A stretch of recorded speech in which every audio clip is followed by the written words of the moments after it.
A major development on a controversial new law. Ahead on Face the State, a judge temporarily blocked the transgender healthcare and women's and girls sports law from taking effect.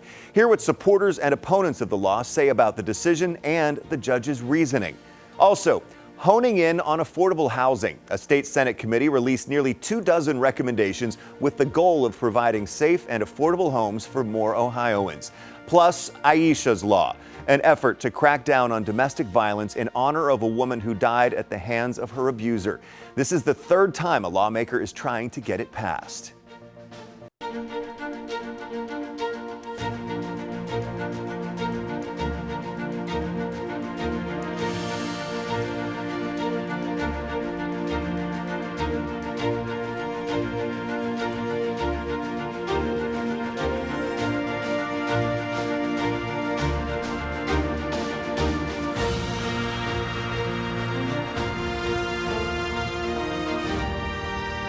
Good morning and thanks for joining us for Face the State. I'm Doug Petcash. House Bill 68 will not go into effect this week. A Franklin County judge temporarily blocked the controversial transgender healthcare and women's sports law. He issued a 14-day temporary restraining order.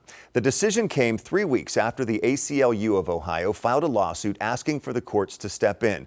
The law bans gender-affirming care for children under the age of 18 and would keep transgender women and girls from playing women's and girls' school sports. 10 TV's Carly Dion got reaction to the judge's ruling from state leaders and a group that helps trans youth. This ruling is a tremendous relief. Opponents of House Bill 68, like Mallory Golsky with the Kaleidoscope Youth Center, say this news comes as a relief to many of the kids they work with in the community. It buys them a little bit more time to continue receiving that care, to pursue that care if they had not already been on hormones. House Bill 68 blocks gender-affirming care for minors in Ohio, except some cases like if a child is already on puberty blockers and hormones. They can continue taking them as long as their doctor can prove it would cause harm if they stopped. Golsky says it's a way for trans people to be able to see themselves when they look in the mirror as who they truly are. It's a way for them to look in the mirror and not be burdened by, body parts that they don't want to have there. It's a way for them to, hear their voice sound the way they want it to sound. For lawmakers like State Representative Gary Click, who co-sponsored the bill, this decision does not come as a surprise. We have lower court disappointments, but higher court victories. Representative Click believes if this case makes its way to the Ohio Supreme Court, the bill will eventually become law. Because there's no constitutional right to injure children. There's no constitutional right to chemically castrate children. There is no constitutional right to this. This is malpractice, and we're going to win in the end. About 3 months ago, both the House and Senate voted to override Governor DeWine's veto of the bill. DeWine stated he vetoed the bill because he believes decisions about gender-affirming care for children should be decided by their parents, not the state. On Tuesday, DeWine said this is something that will continue to play out in court. Everybody knew that this would go to court eventually. It will, whatever the decision the local judge makes, it will go up to the Court of Appeals, and I'm sure they'll go from there to the Ohio Supreme Court. But first, the judge could extend this ban for another 2 weeks, awaiting a hearing on the case brought by the ACLU. A longer preliminary injunction could be signed, or the judge could let the law go into effect. Until then, both sides plan to keep fighting. We know that we're just going to have to keep up this fight for the long term. We will prevail in the end as this makes its way through the justice system. In response to the judge's decision, Attorney General Dave Yost says they plan to fight vigorously to defend this statute, and he's confident the law will be upheld. The temporary restraining order issued by Franklin County Common Pleas Judge Michael Holbrook will be in effect for another 9 days or until a hearing for a preliminary injunction. In his written opinion, the judge said the law likely violates a requirement that state legislation deal with a single subject. House Bill 68 not only bans gender-affirming care for minors, but also bans transgender girls and women from competing in women's and girls' school sports. Lawmakers on both sides weighed in about that aspect of the decision. Republican State Representative Jenna Powell sponsored the Save Women's Sports Act. And the bottom line is that when you have a male competing in female-only sports, It's unfair. She says the judge's decision to issue the temporary restraining order based on the single subject requirement for legislation is grasping at straws. When we combine pieces of legislation, which happens all the time, we ensure that it's constitutional. And so I am without a doubt know that it is constitutional. We worked with some of the brightest minds in the nation, and they also know that it is constitutional. Senate President Matt Huffman takes issue with the way the legal system works in cases involving legislation like House Bill 68, which he also says was enacted according to the state constitution. I think there's a general concern, just stepping outside that issue, with statewide injunctions by a single common pleas court judge. On the other side, Senate Minority Leader Nikki Antonio believes the law is unconstitutional. This ruling sort of reinforces that for right now, and I'm hopeful that going forward, it will be deemed unconstitutional in general, in total. And Senator Antonio believes both parts of the law take away the rights of Ohioans. Again, the temporary restraining order is in effect for another 9 days or until a hearing on a preliminary injunction. And here's a closer look at exactly how we got here. It all started when the Ohio legislature passed House Bill 68 on December 14th of last year. Then, just 15 days later, Governor Mike DeWine vetoed the bill, saying he doesn't think the state should overrule the decision of parents and medical experts. However, on January 10th of this year, House lawmakers voted to override the veto. The Senate did the same 2 weeks later, setting the bill on course to become law. Then, at the end of March, the ACLU sued Ohio over the bill, bringing us to Tuesday when a judge temporarily blocked it. House Bill 68 was set to take effect on April 24th. 10 TV will continue to follow the latest developments for you. Two state representatives reintroduced Aisha's law in the Ohio House. This is the third time Representative Sarah Carruthers has introduced this legislation. It has passed the House and stalled in the Senate twice. If passed, the law would expand the definition of domestic violence to include strangulation, require training and resources for peace officers to respond to these unpredictable situations, and help make it easier to get protection orders through the courts. It is the most dangerous situation that our law enforcement goes into because they don't know what they're facing. This legislation seeks to strengthen protections for survivors of domestic violence, enhance accountability for offenders, and provide crucial resources to prevent future tragedies. The law is named after Aisha Frazier. She was killed by her ex-husband in front of their children. It was not the first time he had attacked her. Lance Mason is now serving life in prison. If you or someone you know needs connected to resources or just to talk, you can call the National Domestic Violence Hotline 24 hours a day. That number is 1-800-799-7233. It is a confidential hotline. Also at the State House, state leaders say Ohio's housing challenges are pervasive and getting worse. They say action needs to be taken now. After 8 months of work, the Senate Select Committee on Housing released a 93-page report titled Housing Reimagined on Wednesday. The committee held hearings around the state, gathered 35 hours of testimony from more than 200 witnesses, and did site visits. The report outlines 23 recommendations for the short-term and long haul to fix the supply and cost of housing in our state. Some of the key recommendations are: create a housing dashboard to increase transparency about home prices, rental rates, inventory of houses, and foreclosures. Encourage alternative housing such as modular homes and tiny homes. Review consumer protections in the home buying process. Update codes for renters and look at property taxes for homeowners and incentives for builders. The committee says demand for housing is higher than the supply of homes everywhere in Ohio, keeping mortgages and rental rates high. They also say having competition in the market among builders would help bring down costs. Committee Chair Senator Michelle Reynolds says the first thing the state needs to do is take action. We can no longer be casual about this issue.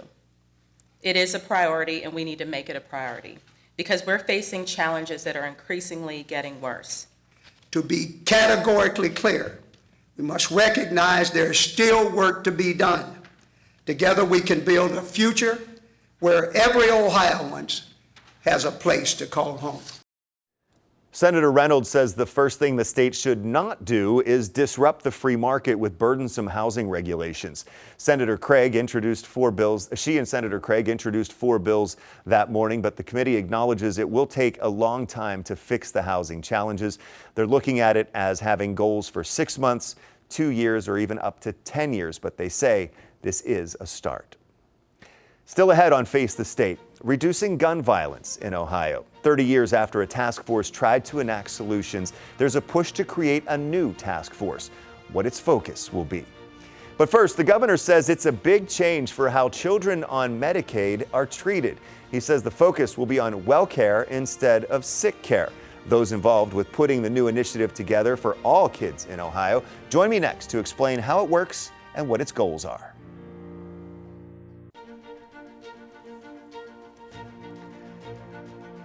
Welcome back to Face the State. I'm Doug Petcash. In his recent State of the State address, Governor Mike DeWine announced a new healthcare initiative for children called OAK.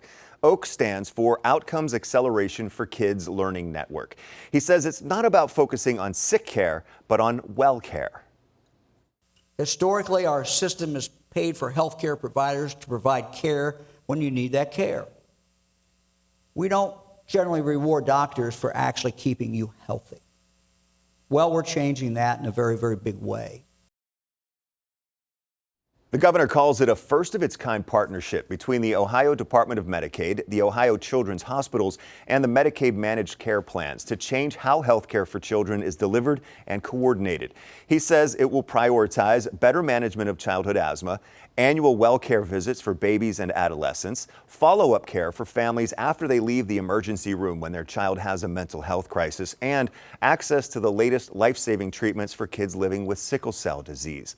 Joining me now to talk about the mission and goal of OAK are Maureen Corcoran, the director of the Ohio Department of Medicaid, Dr. Bruce Vanderhoff, the director of the Ohio Department of Health, and Dr. Jeffrey Anderson, the chief population health officer at Cincinnati Children's Hospital. Thank you all for being here today. Thank you. So the governor called it a first of its kind that's being rolled out here in Ohio, first of its kind for the country. Director Corcoran, I guess, in your words, what is OAK and its mission?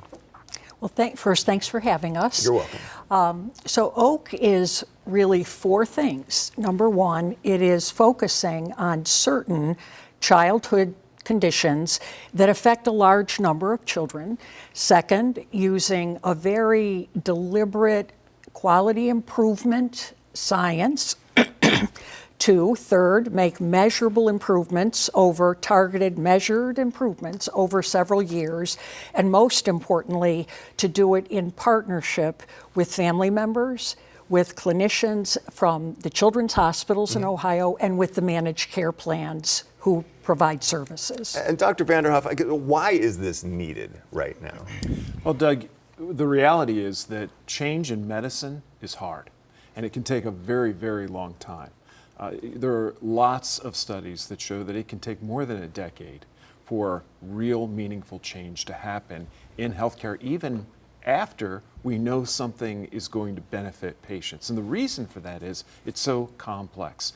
What's so innovative about this program is it is using the science of quality and change management to address how to accelerate that by bringing together the providers, state government, and of course the insurers, and together using proven scientific methods to identify measures that matter and begin moving the ball quickly on these important measures. And Dr. Anderson, I guess first of all, you are the chief population health officer at Cincinnati Children's. What is the definition of population health in terms of how it relates to OAK? Yeah, great question. So I'll answer that by sharing that I was in clinic yesterday seeing patients one at a time, each patient giving the best care I could. Population health is understanding and trying to improve an entire population of patients' health. So for us in Southwest Ohio, that's a population in Southwest Ohio. In the case of OAK, it's attempting to improve the health and outcomes of all children in Ohio. But how do you tackle that? That sounds like, you've got to see them one at a time, but then you're looking at that big picture. Absolutely. It's a different focus. It's understanding what is happening with the entire population, paying attention to that, and looking for methods to improve that by working collaboratively together. And as was mentioned, that is what OAK is trying to do. It's bringing together stakeholders, all who are very interested in improving health of children, and finding ways to work together to accelerate the way we improve that health. So talk about how the learning network works. Yeah. So learning networks are a type of method that allows us to bring common stakeholders together, all interested in improving an outcome, and using those stakeholders' different strengths and approaches and focuses to work together to improve those outcomes. Learning networks aren't new. They've been around for a while, and we've been participating in learning networks to improve outcomes of chronic disease, to improve safety in our hospitals. And in this case, we're going to bring together stakeholders to improve population health outcomes in the state of Ohio. So it really is where you're learning from each other about different aspects of the health situation in a community or across the state. You're learning from each other and also bringing together different strengths. So one aspect of learning networks is that we're going to understand the data. We're going to know what's happening to kids I'm going to know in Cincinnati what's happening to kids in Akron. The providers in Columbus are going to know what's happening to the kids in Toledo. And where Toledo is outperforming the providers and the patients in Columbus, we're going to learn from each other. We're going to use the collective learnings of each of those areas to improve the whole state. It's also bringing new partners in. All of the learning networks that have been so successful to date, this is unique in that it's bringing another partner to the table, and that's the payers. Okay. Dr. Vanderhoff, Director Vanderhoff, and Doctor, I guess, why the focus on childhood asthma and sickle cell disease? Well, it's a really good question, and the reason is because when this group came together, this group that was made up of people in the payer sector, people who are providing health care, state government, it was recognized that these are populations that we have a real opportunity right now to help in a consistent way, work with them in a consistent way to ensure that those kids have the opportunity to realize their best health. We know what to do. We know what works for children with asthma. Now it's a matter of us all working together to make sure those kids are getting what they need to be successful. The same is true with sickle cell disease. And this is a very exciting time for children and families with sickle cell because there are emerging therapies that are showing great promise. If we want every kid with sickle cell to have the best opportunity to be a candidate for those therapies, we've got to start today making sure that all of them are getting the best basic care so that they're ready when they can be considered for those advanced therapies. And Director Corcoran, a lot of this has to do with follow-ups, where it's not, as the governor said, not just treating them when they're sick, but when they're well. So it's the preventive stuff as well as following up with them, correct? Excuse me, yes, Doug, that's right. And it's also about alignment. So if the incentives that practitioners work for is not aligned with the payers, that makes it harder for the doctors to do their job.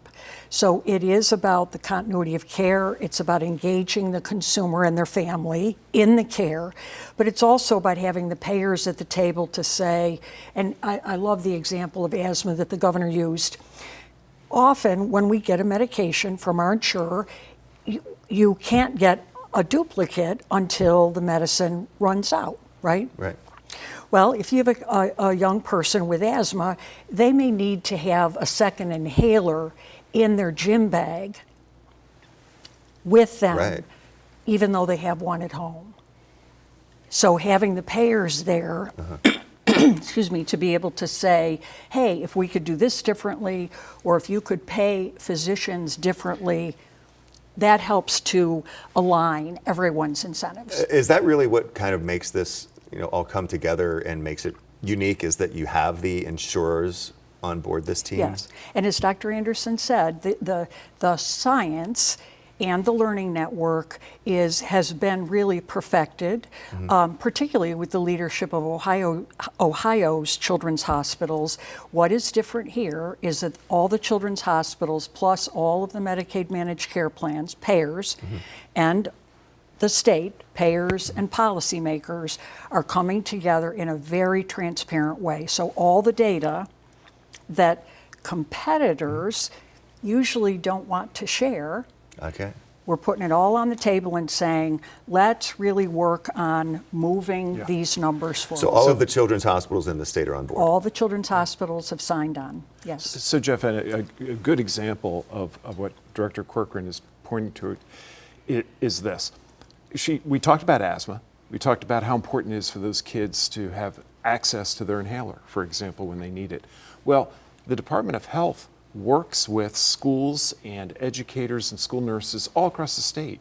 Well, now one of the things that we will do is work with that network to ensure they understand that child needs their inhaler, and it's okay for them to have it in their gym bag. That's an important part of their wellness.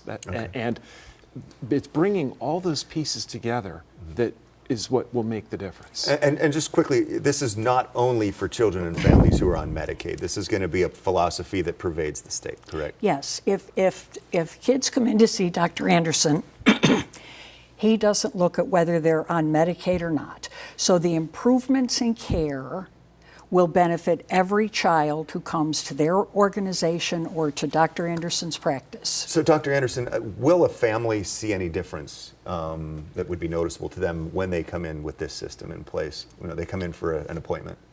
Will each individual family see a different version? No. Will they see a difference? Absolutely. That's what we're trying to do.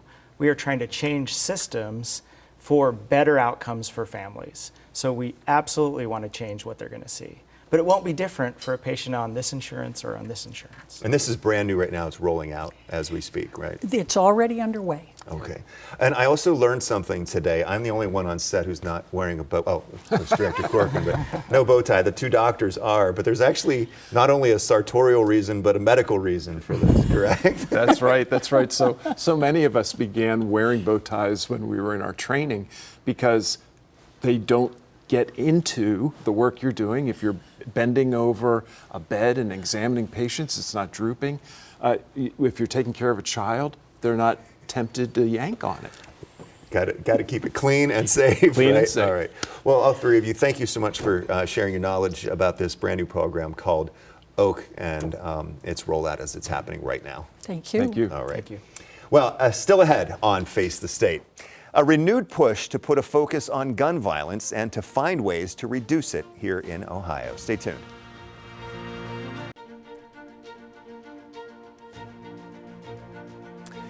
TV has reported that homicide numbers are down in Columbus compared to other years. But state lawmakers are still concerned about gun violence. And this week, a committee discussed creating a new Ohio task force on gun violence.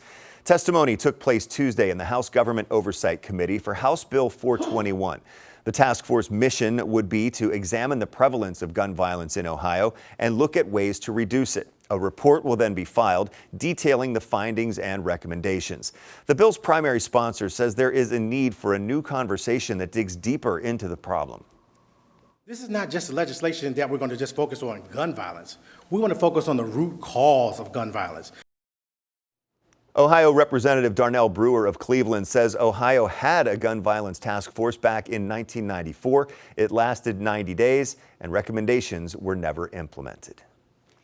That's all of our time for today. Thank you so much for joining me this week for Face the State. I'm Doug Petcash. I'll see you next Sunday at 11:30. Have a great day.